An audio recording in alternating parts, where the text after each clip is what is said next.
palavra do Senhor.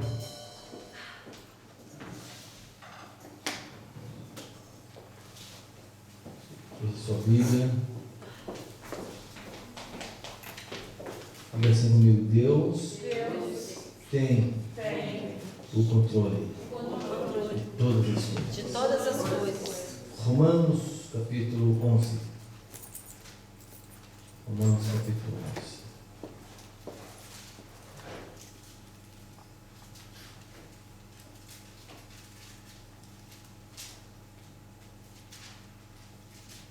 Então diz assim, versículo 36. Porque dele e por ele e para ele são todas as coisas. Glória, pois, a ele eternamente. Amém. Obrigado, Senhor, por mais esse momento. Ajuda-nos, Pai, nesta noite, a sermos receptíveis à voz do Teu Espírito Santo. Meu Deus, que o Teu Espírito Santo possa impetrar em nós a Tua palavra, Senhor. Nós precisamos da Tua palavra. Ser conosco, Pai, no nome de Jesus. Amém. Pode sentar, irmãos. Meus irmãos, o apóstolo São Paulo, quando escreveu o livro de Romanos, possivelmente ele estava nas regiões de Acaia. Diga lá, regiões de Acaia. Quem é que tem noção onde é que fica isso? Grécia. Corinto ficava, a cidade de Corinto ficava no extremo sul de Acaia, né? É uma região por várias cidades. Quando Paulo ele finaliza a sua terceira viagem missionária, ou antes de retornar e passar em Troade, onde ele pregou, e o sermão dele deu sono em muita gente. Teve um até que morreu. A gente fala assim, nós temos o hábito de dizer assim, que uma mensagem de Deus atrai a atenção de todos. Pode ser, pode também não ser. Como é que você me explica, Paulo? Pregou lá e o rapaz dormiu e caiu da janela. Você me diz do sermão de Jesus. Jesus um dia estava pregando, irmãos, eu acho que ele ficou triste. Ele viu as pessoas saindo assim. Ficou triste. Porque ele pergunta. E alguém diz assim, duro é esse sermão. Ele não estava exortando, ele estava dizendo, eu sou o pão da vida, o pão que desceu vivo do céu. E as pessoas queriam ouvir outras coisas. Só quem estava conectado, quem estava com muita atenção e ouvindo com o ouvido de Deus, estava percebendo quanta vida saía daquela mensagem. E Jesus escutou alguém dizendo assim, todo esse sermão, quem pode ouvir isso aí? Vou sair. Aí Jesus olha para os discípulos e fala assim, vocês também querem ir? As palavras que eu vos tenho dito são espírito e vida. E Pedro fala assim, Pedro estava ligado e falou assim, Senhor, para onde nós iremos? Só tu tens palavras de vida. Aleluia. Aí você encontra o outro na Bíblia que pregava, que é crente que é assim, irmãos. Crente, se você transmite, que o pastor Hugo pregou aqui de manhã, domingo, pregou assim, bem calminho. Mas quanta unção saiu ali, entendeu? Quanta unção. Se o crente não tem muito entendimento, aí pega até frio. Às vezes a pessoa pode estar pregando e não tem unção nenhuma, é só barulho. E você, é Deus, tem entendimento. O que liberta a pessoa é a palavra. Mas não é a palavra lançada assim, sem entendimento. A palavra quando ela é captada. O que Paulo diz?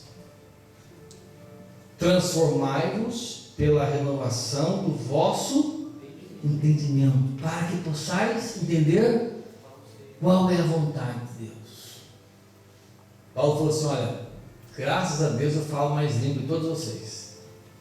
Mas o que adianta eu falar-vos em mistérios e vocês não perceberem nada? Então eu prefiro falar 5 mistérios e 5.000 palavras inteligíveis para que vocês entendam, né?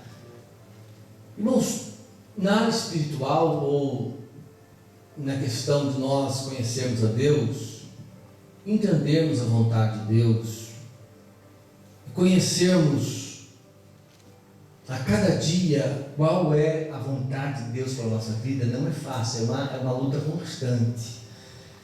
Mas a oração não é o primeiro caminho para você entender a vontade de Deus. Ela auxilia, ela ajuda você. O que faz você entender a vontade de Deus é a palavra, irmãos. A oração, nós transferimos para Deus as nossas ansiedades. Na oração, nós pedimos misericórdia, nós intercedemos pelas pessoas. Lugar de conhecimento, irmãos, é Bíblia. E depois a vivência na Bíblia, ou seja, você está sofrendo porque você ama a Deus, porque você serve a Deus. O inimigo vai te atacar e Jesus falou assim: ai de vós quando todos os louvarem. Ele diz assim, basta, Mateus 10 e 25, se me falha a memória. Basta o discípulo parecer com o mestre e o servo parecer com o Senhor, se chamar o Beelzebul, o pai de família, quanto mais os seus domésticos. Ele diz assim: se o mundo vos aborrece, sabei que antes do que a vós aborreceste a mim.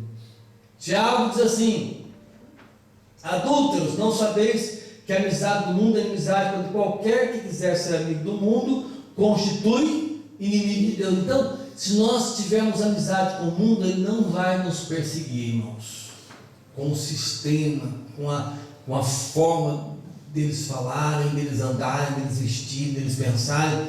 Não vamos sofrer com eles, só que seremos inimigos de Deus. João diz assim: não ameis o mundo, nem o que no mundo há. Se alguém ama o mundo, o amor do Pai não está nele. O mundo passa e as suas concupiscências, mas aquele que faz a vontade de Deus permanece para sempre. Irmãos, a gente servir a Deus é andar em contramão com o sistema desse mundo. É só assim que vamos crescer, porque vamos passar por lutas, por desafios, por confrontos, por perseguição, e aí você vai buscar orientação na Bíblia, aí que você vai crescer, pegar entendimento espiritual. Não é somente ler a Bíblia ficar trancado e a gente vive no mundo e a Bíblia é o manual para nós vivermos bem como cristãos, para nós não nos contextualizarmos com o sistema. O crente que se contextualiza com o sistema, ele se torna um crente morno, um crente frio, sem discernimento, sem entendimento.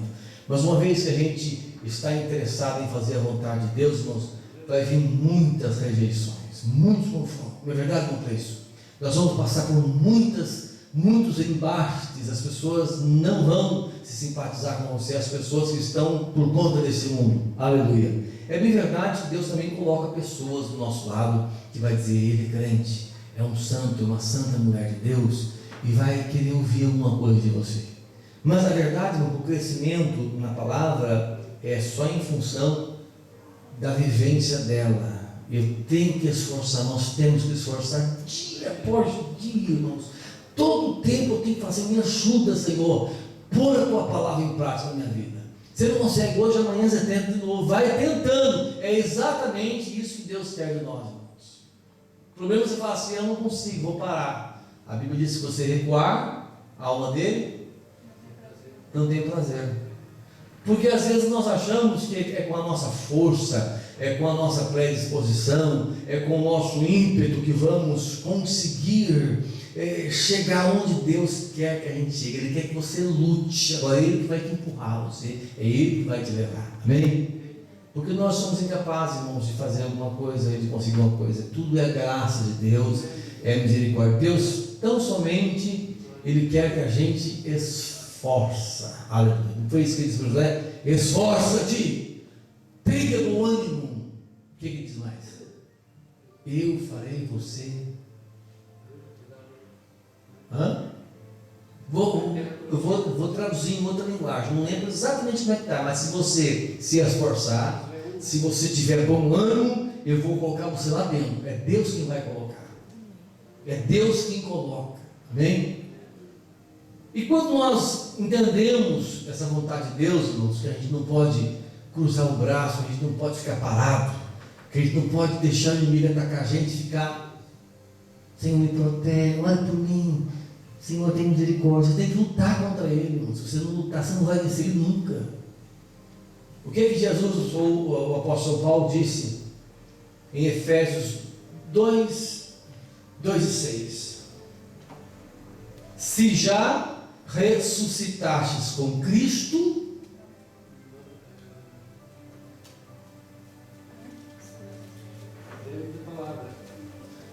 as coisas velhas já passaram, não. Misturou 3 versículos aí. Mas está a Bíblia, está valendo. Efésios 2 e 7, eu esqueci. 2 e 6, olha o que diz aqui, ó. Olha o que diz aqui, ó. E nos ressuscitou juntamente com Ele e nos fez assentar nos lugares celestiais em Cristo Jesus. Interessante, nós estamos assentados. Diga lá, eu estou assentado em regiões celestiais, agora em Cristo Jesus. Agora vamos ver lá quem mais está lá, irmãos. Quem é que está lá? No mesmo livro de Efésios, capítulo 6. Olha quem está lá. Verso 10. No demais, irmãos meus, fortalecei-vos no Senhor e na força do seu poder, revesti-vos de toda a armadura de Deus, para que possais estar firmes contra as astutas ciladas do diabo. Olha lá. Verso 12.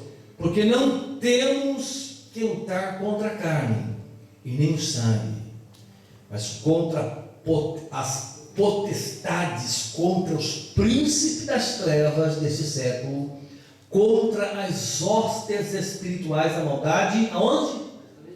Nos lugares celestiais. E quando João diz que Cristo manifestou-se para desfazer as obras do diabo, 1 João 3,8, está exatamente conectado com a palavra que Jesus falou lá em Lucas 10,19: eis que eu vos dou poder, diga lá, poder, para pisar serpentes e escorpiões e toda a força do diabo, do inimigo. Irmãos, se Cristo vive em nós, a gente não pode falar: Senhor, pega uma espada. É você que tem que lutar. O anjo de Deus, ele vai entrar em ação através da sua dinâmica. É bem verdade que Deus, muitas vezes, ele manda um anjo na frente, mas Deus quer que o crente, irmãos, o crente seja guerreiro. Nós guerreamos com o diabo, sabe como? Com a oração. E só a oração não resolve. O que diz o versículo 17? Lembra mim, 6 e 17. Usa o capacete da salvação e a espada do Espírito, que é a palavra de Deus. Protege a cabeça, né? Olha, nas guerras medievais ou as guerras antigas, havia um protetor de cabeça chamado capacete. Até hoje tem esse nome, né? Hoje não existe em guerra, ninguém vai de capacete. As guerras são quase que cibernéticas, né? Porque é tanta tecnologia. Mas antigamente, irmãos, a cabeça era algo que tinha que ser protegido e a espada tinha que ser usada. Pastor, eu tenho um capacete da salvação na minha cabeça, não deixo nenhum pensamento mal entrar na minha mente, e só clamo sangue. Se você não tiver espada, ele vai cortar o pescoço.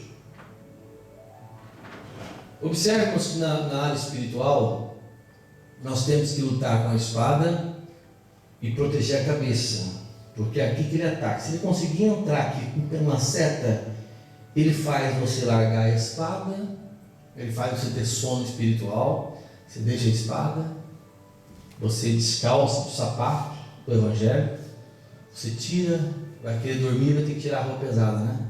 Então, a gente tem que proteger a cabeça, irmãos. Cabeça. Tem que dizer não para Satanás. Pastor, eu estou tentando identificar, ele não apareceu. Irmãos, o diabo não é, diga comigo, otário. O diabo, mas ele tem uma capacidade de raciocínio que você nem imagina. A alta periculosidade do diabo. Observe uma coisa. Nós, por sermos seres humanos, nós somos limitados no pensar. Por exemplo, de manhã eu acordo com o meu raciocínio lerdo. Passa um bocadinho, ele acelera. Fico até às 5 da tarde, minha mente muito peixe, Modete. Imagina só. Mas tem hora que ele fica lento, fica lento. Todos nós somos assim, ficamos cansados, né? Por quê? Porque o cérebro ele é feito de matéria humana, né?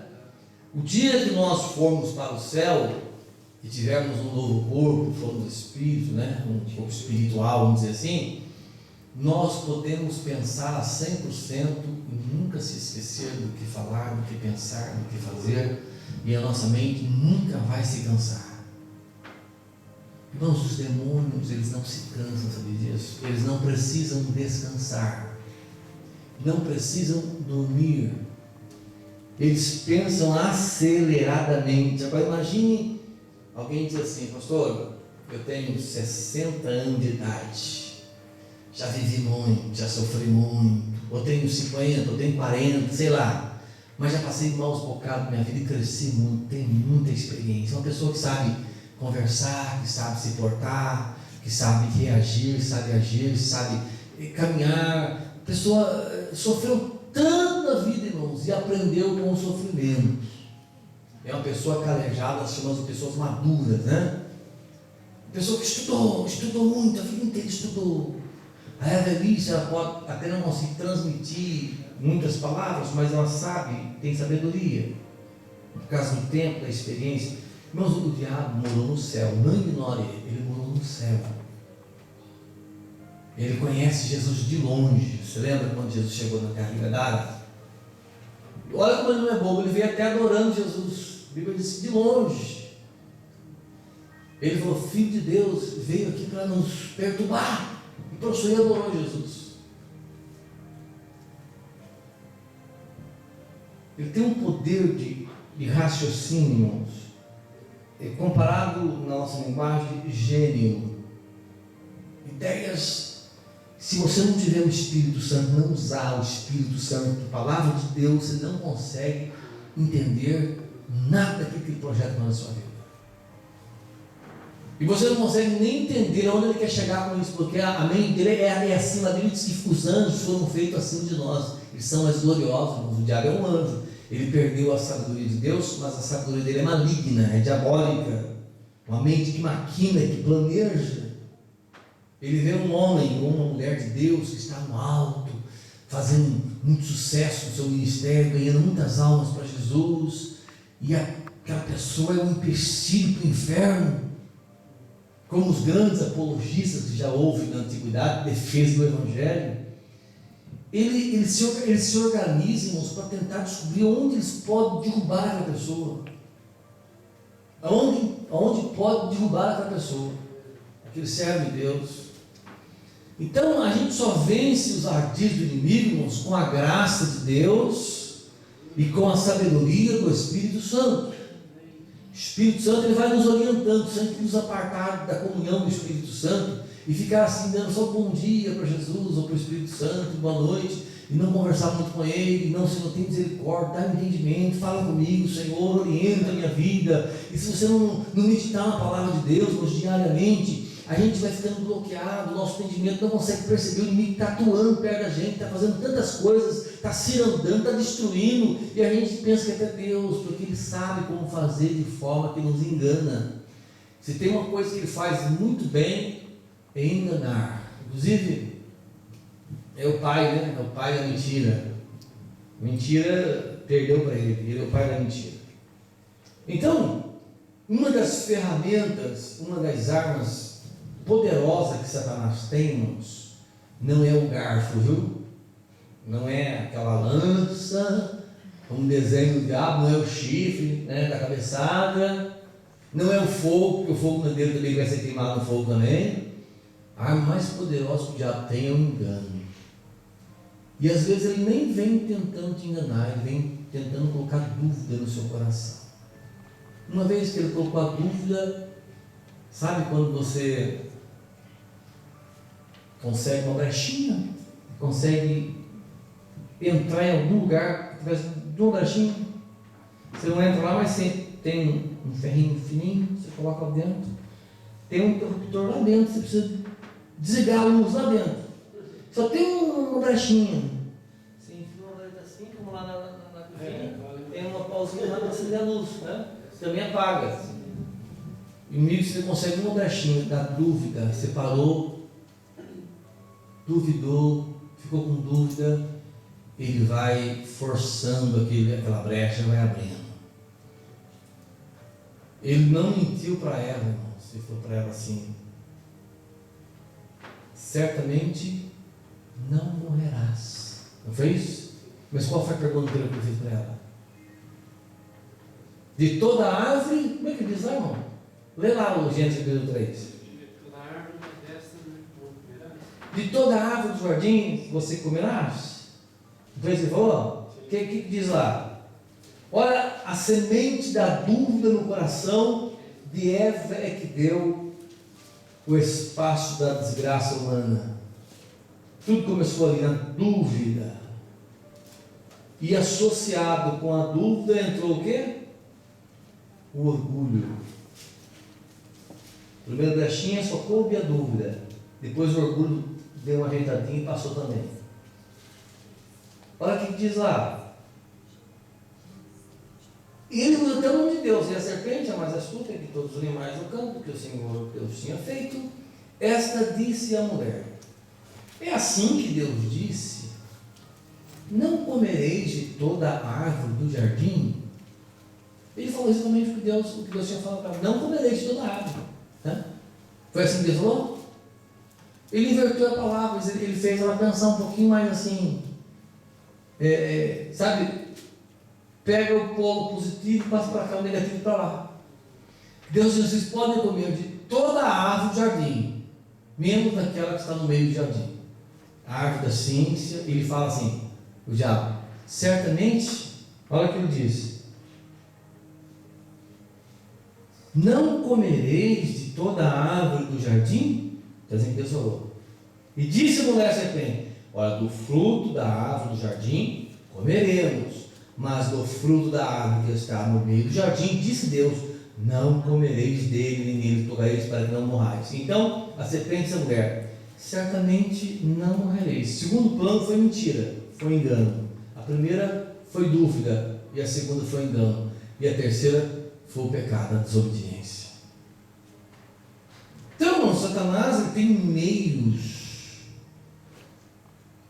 meios que nós só podemos detectar quando, à luz da palavra de Deus, a gente consegue ver isso, à luz da palavra de Deus. Porque a própria Bíblia diz, né? Lâmpada para os meus pés é a tua palavra, luz para os meus caminhos. O profeta Isaías diz assim: tu conservarás em paz aquele cuja mente está firme em ti, a palavra. Pois assim, muita paz, Salmo 119, 165, 160. Muita paz tem todos que amam a tua lei, e para eles não há tropeço, porque eles estão vendo, porque lâmpada para os meus pés é a tua palavra, luz para o meu caminho. O salmista diz assim: olha, desvenda os meus olhos, verso 18, Salmo 119. Desvenda os meus olhos para que eu veja as maravilhas da tua lei. Como purificará o mancebo o seu caminho? Observando conforme a tua palavra. Então, irmãos, é só mediante a palavra de Deus e a ação do Espírito Santo na nossa mente que a gente: meu Deus, o diabo está tramando contra a minha vida, contra a vida do meu irmão, eu não percebi. Seus olhos são abertos, fala: meu Deus, eu tenho que orar. E às vezes nós estamos caminhando que nem uma ovelhinha para o matadouro, e está tudo bem, o diabo está levando-se para degolar você. Ele vai tramando, jogando as suas iscas. Amém? Aí você chega em casa e fala: eu vou ler o Salmo 91. Aquele que habita no esconderijo, você não medita nele, você lê o salmo de forma até meio decorada, e há muitas pessoas que põem a Bíblia assim aberta, assim, salmo, não lê, mas põe, eu nem digo os evangélicos, né? Outras pessoas de outras igrejas acham que a Bíblia aberta na sala, na entrada, o Salmo 91 vai proteger elas. Irmão, se eu falar para você que esse livro aqui não tem valor, no sentido físico, isso é um livro, porque se tivesse valor fechado, eu não precisava ler ele. Sim ou não? Não precisava ler. Ele tem poder se eu estiver aberto e se eu estiver lendo as palavras, assimilando a palavra de Deus. Porque senão, o demônio pegou, vem cá, dor na cabeça do processo, não é não, meu Deus? Ou sai para lá, a Bíblia, né? Eu já vi pessoas aí pegar a Bíblia e achar que a Bíblia expulsa o demônio. Aqui é a poderosa palavra de Deus, mas aberta, né? Aberta e não só aberta, ela tem que estar, né? Eu tenho que estar absorvendo a essência da palavra. Então o diabo não é bobo, diga assim, o diabo não é bobo. Alguém fala assim, pastor, eu não preciso ficar falando do diabo, do demônio, eu não preciso falar nele porque eu sirvo a Jesus, pastor. Eu sirvo a Deus. Não se esqueça que nós estamos numa guerra, irmãos. E se você ignorar o inimigo, ele te vence. Porque ele estuda os seus passos, ele estuda diariamente, um demônio te acompanha e vê aonde você está pisando, o que você está falando, o que você está desejando, e ele joga um monte de coisa, né? Ele joga mentira, ele joga engano, ele joga malícia, ele joga inveja. Ele vai tentar entender o que você captou, o que você pegou para você, o que entrou em você, porque ele não sabe o que a gente pensa. Então ele fica espreito e vigiando, observando seus passos, e à medida que as setas dele atingem a sua vida, ele vai percebendo que você assimilou aquilo, ele vai preparando o campo, irmãos, preparando o campo, e vai te cercando.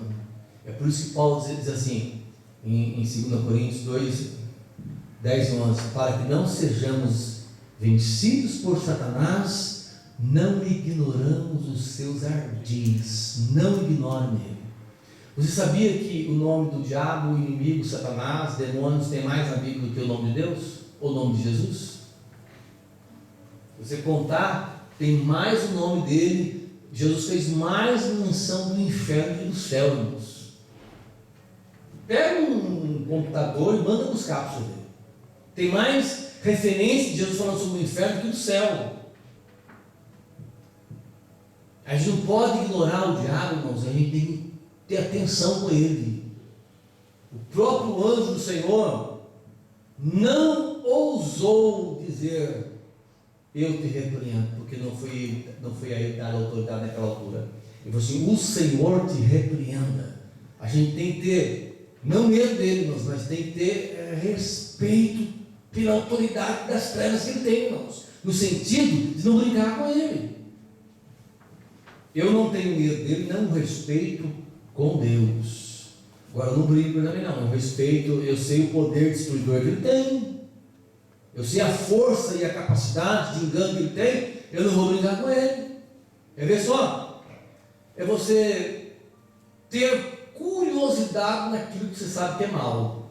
Mas tu dá uma espiadinha só, é mal, eu sei. Não tenha curiosidade com aquilo que você sabe que não é de Deus, porque uma vez que você tem curiosidade, irmãos, o pecado é que nem lepre, encostou, você pega. O pecado, irmãos, se fôssemos descrever biblicamente, é umas garras com pontas de grilhões, ele segura, ele crava na sua pele, não solta mais. Você tenta se livrar, se algum dia você se livrou, que eu sei que você se livrou, também me livrei, é só através da graça de Deus, da misericórdia, o sangue em nome de Jesus. Pelo contrário, o pecado não larga as pessoas, gruda de uma tal forma o pecado, irmãos. É por isso que a gente tem que ter misericórdia das pessoas que não são crentes, ou dos crentes mais fracos, ou dos novos convertidos, porque eles não conseguem se libertar daquilo, irmãos, não é fácil. Judas diz assim: apiedai-vos, tende compaixão, salvai alguns, arrebatando-os do fogo. O O pecado, irmãos, até crente gruda, irmãos. A crente que vive no pecado, sabia disso? Pecadinho levezinho, né? Aqueles assim que não são tão aberrantes, mas eles não conseguem deixar, às vezes, há pessoas, estou falando de uma forma geral, a crente que não consegue se libertar de alguns tipos de pecado, irmãos, ele tenta, não consegue, porque ainda não compreendeu, irmãos, que a Bíblia, se nós pormos ela em prática na nossa vida, ela vai nos ajudando. Quando Jesus falou assim, olha, santifica-vos a verdade, a minha palavra é a verdade, né? Depois ele diz assim, e conhecereis a verdade, e a verdade vos libertará. E a gente fica fiados no texto 8:32, e conhecereis a verdade vos libertará. Não, estou lendo a Bíblia, estou conhecendo a verdade. Irmãos, quando Jesus se refere a conhecereis a verdade, Jesus não mandou a gente só ter um conhecimento superficial da Bíblia e conhecer que Jesus é verdade, o diabo é mentira, que o céu é para nós um lugar de delícia, o inferno é um lugar terrível. Isso são verdades absolutas. Mas quando ele falou assim, conhecereis, ele está dizendo, você tem que examinar. Se eu tenho um problema, irmãos, em uma determinada área da minha vida, eu tenho que buscar na Bíblia uma palavra de Deus para me se libertar daquilo.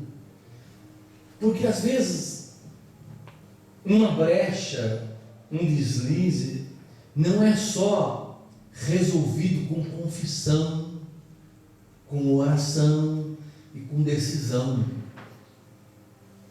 Porque, irmãos, quando Deus fala com você, você sentir que Deus fala com você, o som da voz de Deus na sua alma é que tem poder para te libertar. É por isso que diz, pois é a verdade e ela te libertará. A palavra de Deus, quando Deus fala com você, já aconteceu com os irmãos? Eu sei que já aconteceu. E você saber que é aquele lado, mas você não consegue ir. Deus falou, você consegue ir. Já aconteceu? Quando Deus fala com você, você consegue tomar decisão? Só que Deus fala conosco hoje, nós tomamos decisão hoje, e amanhã nos esquecemos, irmãos. As decisões, elas têm que se firmarem. A Bíblia diz assim, firmes e constantes e abundantes. E a psicologia já diz isso, e a ciência provou isso. Se você fizer 30 dias, o oficial é 21, mas é bom 30 dias, fazer uma coisa que você não está acostumado a fazer, 30 dias, você ganha o hábito de fazer aquilo, você não fica sem aquilo. Ler a Bíblia, irmãos, ela se torna prazerosa, meditar na Bíblia, quando você fica habituado. Você não sabe sair de casa, não sabe estar longe de casa, não sabe passar um dia sem pelo menos você meditasse num versículo, irmãos. O hábito faz você amar aquilo. Amém? Não vamos brincar com o diabo. O diabo, ele não brinca. Às vezes ele vem com ar de brincadeira, dizendo que é brincadeira, mas ele não está brincando. A Bíblia diz que ele tem três missões. Quais são as 3 missões de Satanás? Roubar, matar e destruir. É tipo aquela pessoa assim, deixa ele brincar com ele, deixa eu arrebentar ele. É isso que ele fala. Aí oferece um monte de coisa, né? Você vê as pessoas que fazem pacto com o diabo.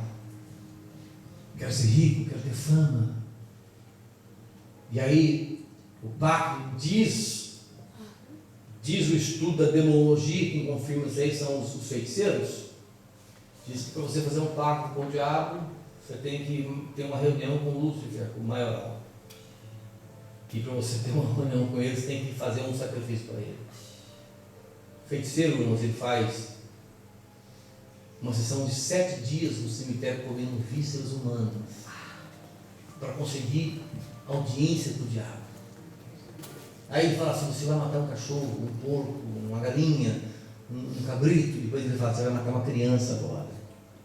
Como aquela irmã que escreveu no livro, diz que ela teve que ficar grávida, ficar 9 meses dentro do templo satânico, e quando nasceu aquela criança, era para ser do diabo. Cortaram o pescoço da criança, tomaram o sangue e fizeram o pacto. Sabe por quê, irmãos? Vou explicar uma coisa para vocês. O que atua por aqui, irmãos, são demônios vagabundos, sabia disso? Zé Pilantra, Zé Pilintra, qual é o nome dele? Maria Mulambo, o que mais?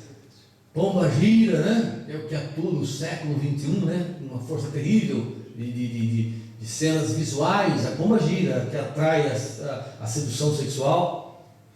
Porque Lúcifer não pode ter contato com os seres humanos, a não ser que se Deus delimitar o limite que ele está limitado. Porque mesmo uma pessoa querendo fazer pacto com o diabo, Deus não permite, sabe por quê? Porque é muito grande o nível de poder que ele tem das trevas, irmãos. A gente fala que o diabo não tem poder, vai nessa, ele não tem, ele derruba avião, irmãos. Ele põe uma nação contra a outra. Ele transportou Jesus para um alto monte, depois no pináculo do templo, fez aparecer tudo, não tem poder. Que o diabo não tem poder, ele não tem todo o poder, mas ele tem poder. Brinca para você ver. Ele faz as pessoas levitar, irmãos. Não foi? Quando você anda a bater, só sobe assim, levita no ar assim, ó. Como não tem poder? Então, para se conseguir um pacto com o diabo, segundo a demonologia, e os feiticeiros provam quando se convertem, tem que fazer um sacrifício, porque aí Deus vira o rosto da pessoa. É uma crueldade pegar um bebê e cortar o pescoço, tomar o sangue para Satanás. Aí o diabo consegue se aproximar daquela pessoa e faz pacto, e a pessoa só sai de lá se tiver alguém orando por ela e foi uma obra de Deus, porque ele dá a riqueza, dá a fama, dá tudo. Irmãos, o salmista diz assim: se Deus não tivesse do nosso lado, ele se refere a Israel, ora, diga Israel, nós seríamos engolidos pelos nossos inimigos. Se Deus não te protegesse, irmãos, aqui dentro o teto cairia em cima de nós, irmãos. E Deus não protege só o crente, Deus protege o ímpio. A Bíblia diz que o sol nasce para todos. As pessoas hoje, elas não são de uma forma coletiva, ou não são vítimas da ação própria de Satanás, assim, é porque Deus não deu limite para ele trair. Ele vai usar uma pessoa que teve vínculo com ele em alguma área. Filme de terror, por exemplo, gera um vínculo com o diabo. A pessoa que assiste filme de terror, o demônio está tomando posse da vida dela. Então, cuidado com o filme de terror. Alguém assiste, levanta a mão. Ninguém, né? Assim não. Já assisti uma vez, mas... Todos nós assistimos, ainda bem, parou, né, irmão? Porque filme de terror, nós temos vínculo com o diabo. Prostituição é vínculo com o diabo. Prostituição visual é vínculo com o diabo. Vínculo através da boca, falar palavrão. Você chama ele, uma irmã, uma vez no Brasil, uma menina que estava indo na igreja, a mãe dela era crente, e essa menina era minha irmã.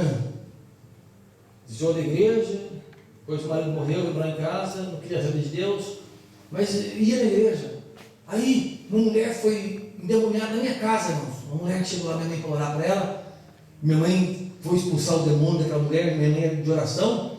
A minha irmã começou a sair dela. O diabo assim, o diabo parou, regalou o olho da minha mãe e falou assim: você me chama todo dia, você não tem poder para me expulsar. Através do palavrão, ela falava palavrão de vez em quando, ficar nervosa. Hoje, graças a Deus, é uma serva de Deus. Vínculo com Satanás, e tem os níveis mais profundos, através do sacrifício humano, mas os pequenos hábitos e os vícios que nós temos, irmãos, constituem vínculo com Satanás. Palavrão. Olha, teve um vínculo forte que um crente pode ter com o diabo, se chama mentira. Pequenas mentirinhas. Não, só uma mentirinha assim, porque eu não consegui me safar. Sabe quando fala só uma mentirinha? Porque não tive outra desculpa, tive que mentir. Não assume, fala a verdade. Fala a verdade. Já aconteceu perto de mim no Brasil. Alguém ligar assim, e o crente, a esposa do lado. Minha esposa não está. Como é que pode um negócio desse, irmão? Isso é mentira. São hábitos que uma pessoa pode ir adquirindo aos poucos, irmãos. O hábito de mentir, né? Ou de ser complacente com a mentira. Eu não minto, mas estou apoiando você. Vai lá. Né? Isso são vínculos com o diabo. O diabo permanece na sua vida.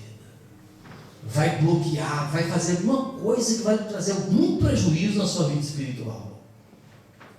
É por isso que quando nós colocamos nossos olhos na Bíblia, na palavra, Senhor, fala comigo, Senhor, aonde eu preciso mudar, aonde eu preciso consertar a minha vida. Irmãos, quantos aqui querem fogo de Deus?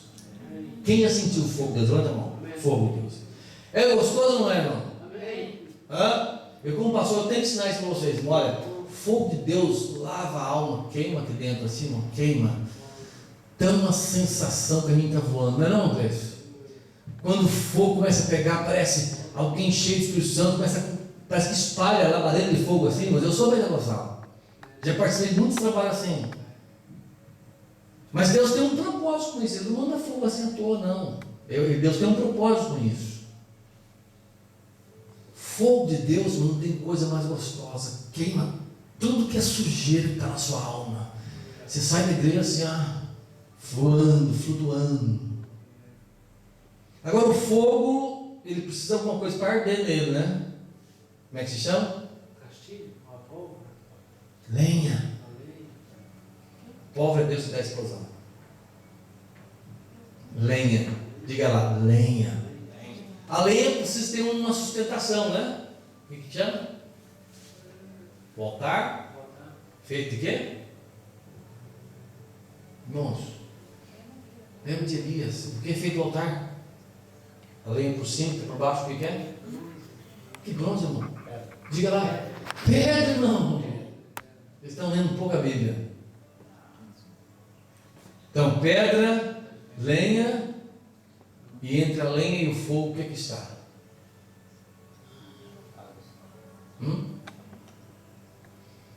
Não, Elias jogou água para provar que Deus era poderoso para pôr fogo com água e tudo.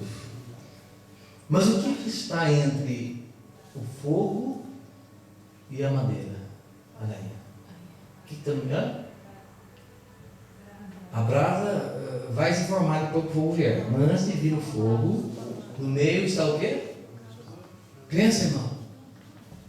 Temos um altar, pedras arrumadinhas, as lenhas estão colocadas a posta. O fogo não vem se não tiver uma coisa lá em cima. Vocês não entendem agora, beleza, né?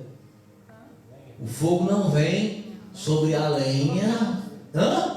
Aí, ó. O local se chama o quê? Sacrifício.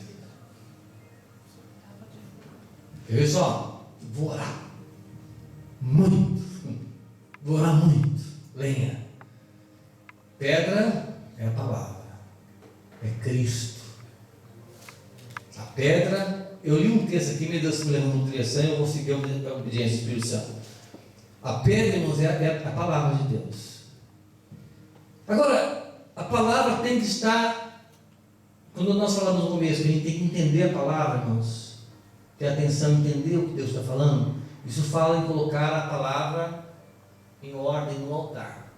Porque senão as lenhas não vão parar em cima do altar. Faz um altar de qualquer jeito, com a lenha as pedras caem todas, né? A Bíblia diz que Elias orou, o fogo desceu, mas antes ele reparou o altar do Senhor que estava quebrado, desarrumado. Pôs a lenha, pôs o sacrifício em cima.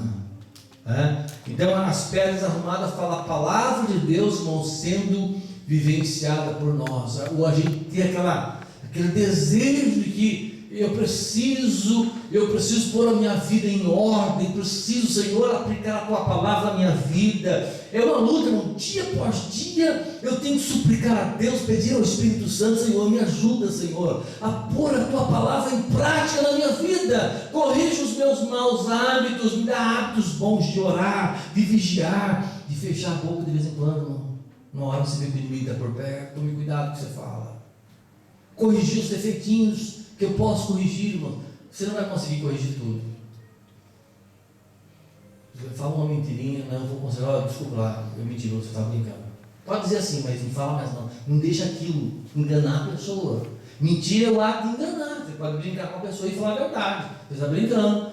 Agora você fazer a pessoa acreditar numa coisa e ela vai acreditando naquela coisa a vida inteira. Você está enganando, isso é mentira. Você vai mudando você. O pecado tem algozes. Paulo diz assim que a força da lei é o pecado.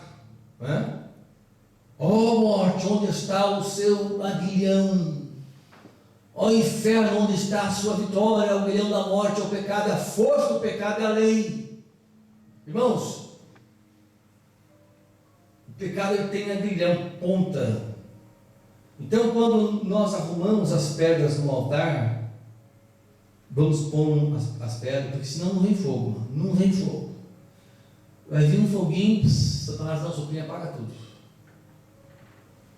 Acertar as pedras, eu preciso viver mais a palavra, eu preciso ser mais obediente, eu preciso orar mais, eu preciso buscar mais a Deus, e vai consertando o altar, vai consertando, pedra certinho, daqui a pouco o seu altar fica, aí você vai orar, irmãos,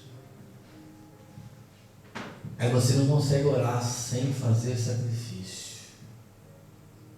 Você vai perguntar, pastor, quando é que você vai abrir a igreja a noite inteira para a gente orar na igreja? Você vai querer fazer sacrifício, o altar está consertado.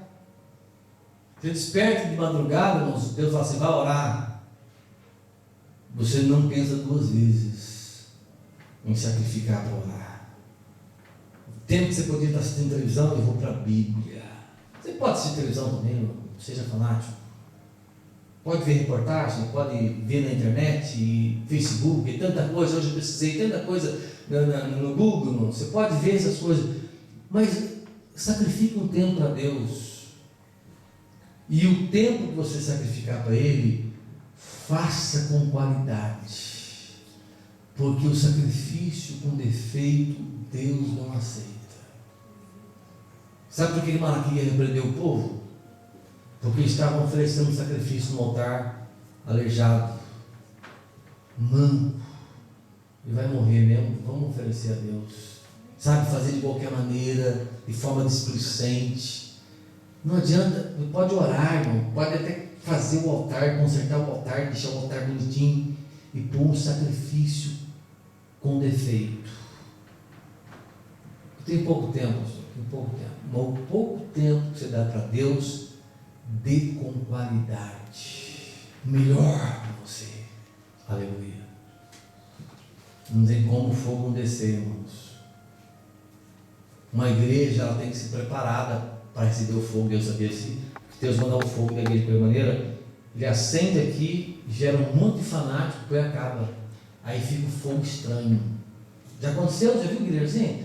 Pega um fogo, é por falta de pedra, não tem palavra, não tem ensino bíblico, a igreja cresce, incha, cheia de gente, fogo para todo lado, daqui a pouco parece tanto profeta, irmãos, e por não ter pedra, aí gera os pseudos profetas. É profetado para todo lado, profetado para todo lado. É fogo estranho, irmãos. É bom que a igreja cresça na palavra, né? Os crentes sejam instruídos na palavra, que nós, acima de tudo, irmãos, desejemos pelo menos